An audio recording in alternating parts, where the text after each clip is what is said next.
Hello everyone, salutations. So today we are going to start with skill set 3 server side PHP 12 science, and this is Maharashtra State Board syllabus. So the question is in front of you and it's very clear. Okay, so let's begin. First of all, I'll discuss about the software requirements to use PHP. Alright, so if you are using Windows operating system, it's going to be very simple. In textbook all the detailed steps are given. If you are using Ubuntu operating system or Windows operating system, all the steps to download and install a server for PHP, all the steps are given in detail. Okay, I'm going to demonstrate the steps for Windows operating system. So first of all, you check whether the configuration of your Windows is 32-bit or 64-bit. You can check it from settings. Okay, so reach to the settings and click on the about.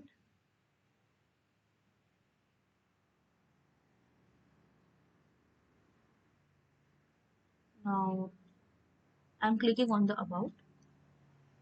Here you can see system type 64-bit. So my computer is 64-bit operating system. Okay, so in this way, first of all, you check whether your PC is 64-bit or 32-bit of Windows. Okay, now accordingly, as per this configuration, you have to download XAMPP server.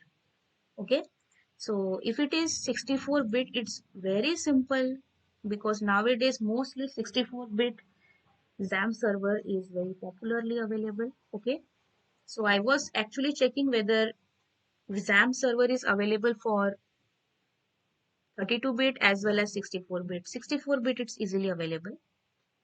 Here I'll type 64-bit because PHP is a server-side coding scripting language. Server-side scripting language, you need a server. Okay, you need a server to get installed, and when you are running the code, you need your server to be functioning properly. Then only you can execute the outputs related to PHP.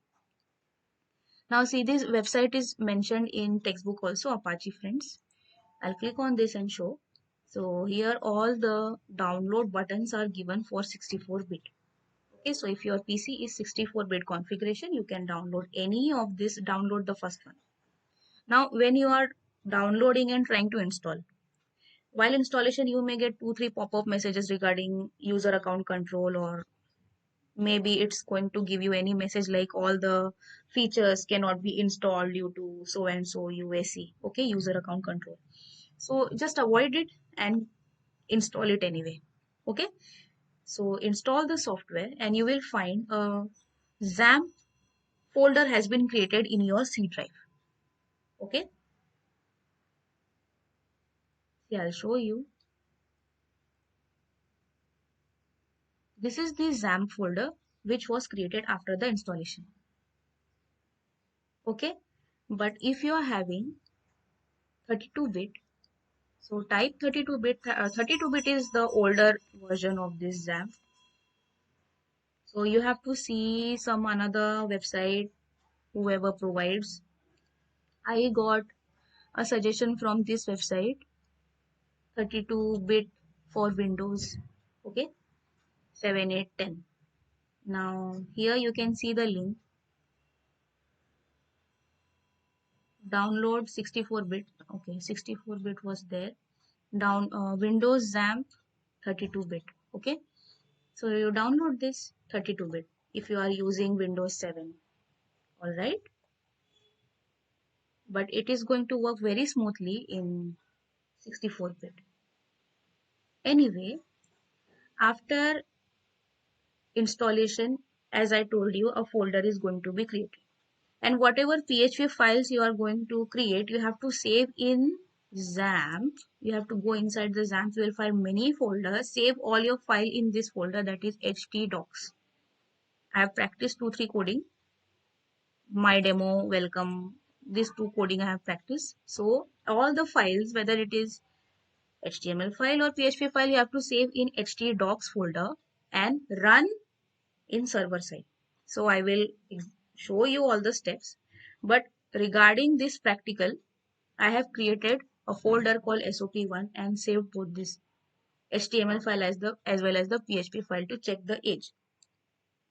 Why I created an HTML file?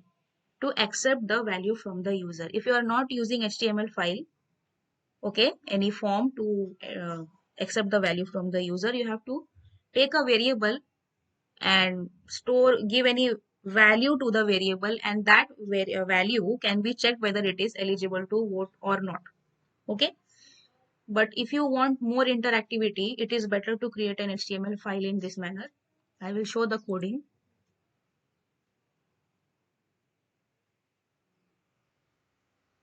Coding is very simple. You can take a screenshot of it and type and execute in your computer. But after installation of the XAMPP, okay? See, coding I am going to explain you. So, form tag, I am going to use get, okay? And you know the function of get and post. Okay, get means it submits the data after clicking on the button.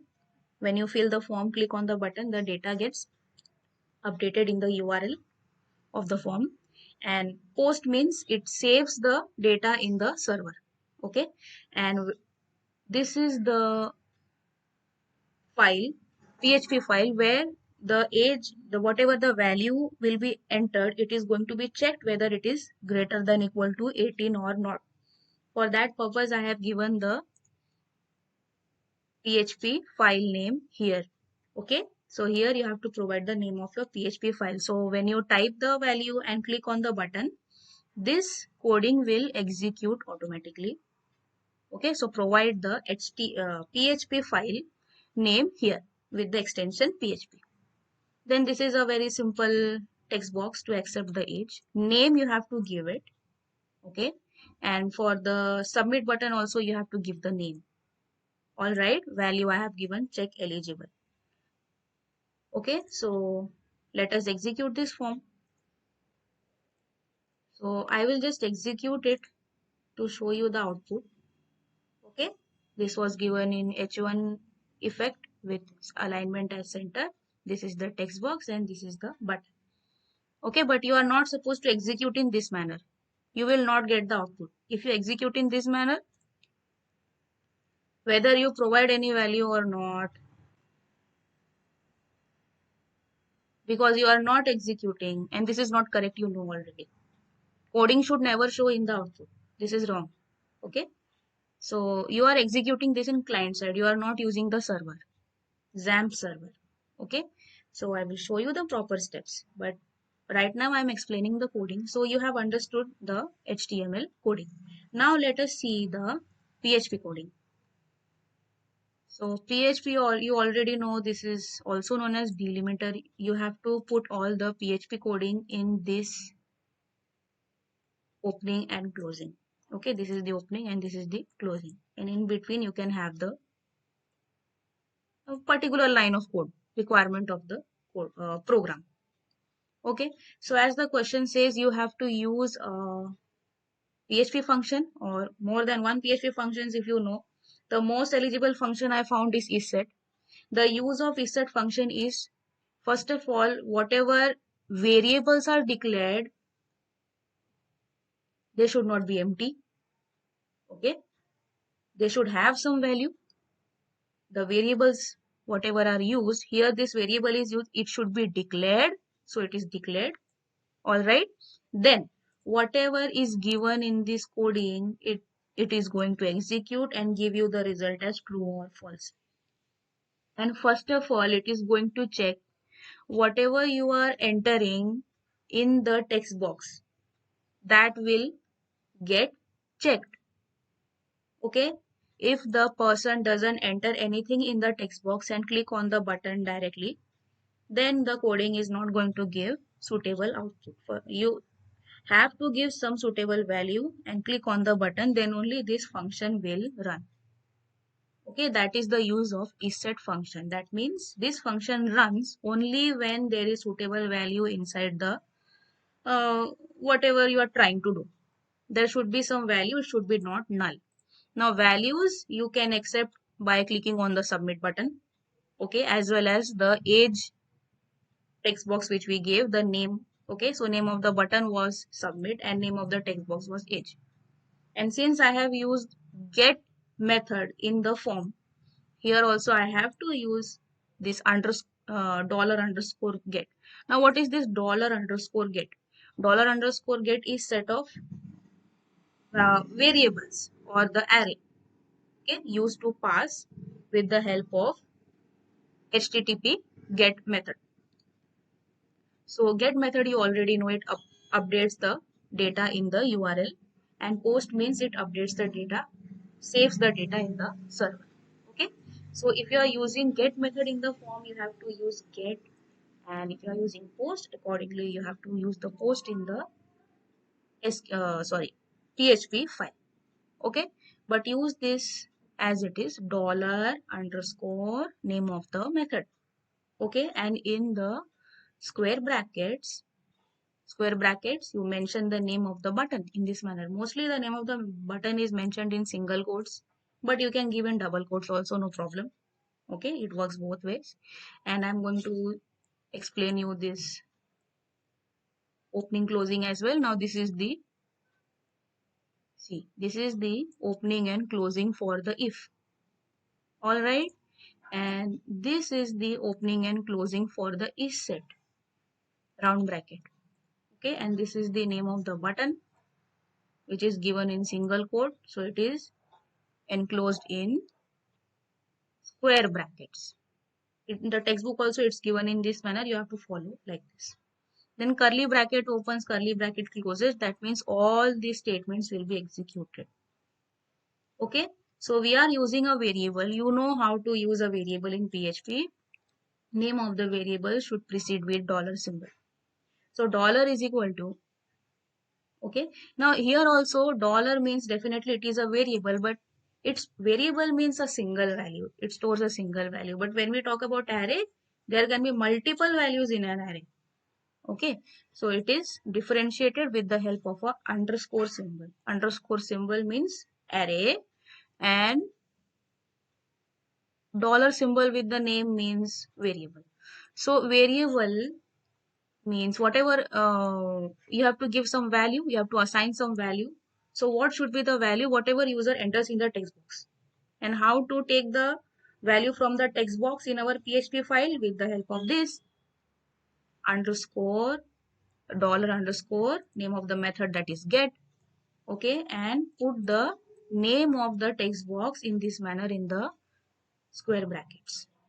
This is the name of the text box, this is the name of the button. Okay, and this is the variable name, PHP variable name. So if the user enters 35, the value of dollar age will be 35. User enters 40, value of this variable will be 40. User enters 13, value of this will be 13. Okay, so similarly it is going to be checked. Now everybody knows the use of if decision making statement. Okay, so if the value of age is 13, here it is 13, so it will be assigned here to 13. Okay, and here also it is going to carry the value 13. So is 13 greater than or equal to 18? No. No means execute the false part. Okay, for example, the user enters 3030. Then it is going to be checked if 30 is greater than or equal to 18. Yes, it is at least greater than equal to 18. So execute the true part. This is the true part and this is the false part. It is going to check the condition. If the condition is true, execute the true part or execute the false part. This is how if statement works. All right. And you have to use this conditional operator greater than equal to. You are checking with 18. Okay. 18 is the eligible age to vote. All right. Now to display anything, you have to use the echo statement in PHP. Okay. And in double quote, you can use HTML tags also in this manner to provide some effects. Okay, and use semicolon at the end of every statement. Now this is a statement. Now this is if decision making statement. So it doesn't completes over here. It doesn't completes over here. Okay, you know very well it completes here. So semicolon means end of statement. At least this statement gets complete over here, you can give a semicolon. So statements in this manner, you can give semicolon, except the decision making lines as well as the looping condition lines, you can exclude the semicolon. But for all other statements, you have to give semicolon at the end. Then this curly bracket closes. This is the isset function is getting closed over here, and finally PHP is getting closed. So you can take a screenshot of it. I hope so you have understood. I have explained the coding. Okay, so now we will try to execute the code. To execute the code, first of all, you have to open the control panel. I'll demonstrate this once again. You have to open the XAMPP control panel. Okay, so type it in your search, you will get it. Alright, so XAMPP control panel you have to open. Okay, so initially it will be looking in this manner. All the buttons, that means all this you can use: Apache, MySQL, FileZilla, Mercury, Tomcat, all these different servers. These are the servers. Okay, you can use. But probably because it is going to show some error during installation, not all servers can be used. But Apache, you can use it very smoothly. So you have to start the server by clicking on the start button. So Apache server has been started. Now once the server has been started, you go in any browser. You go in any browser. Okay, I'll take a new tab from here, and after starting the server, you type localhost. Okay, localhost. Now because I have saved both the files in a folder. Okay, SOP1. If you are not saving in any folder, you directly give the file name.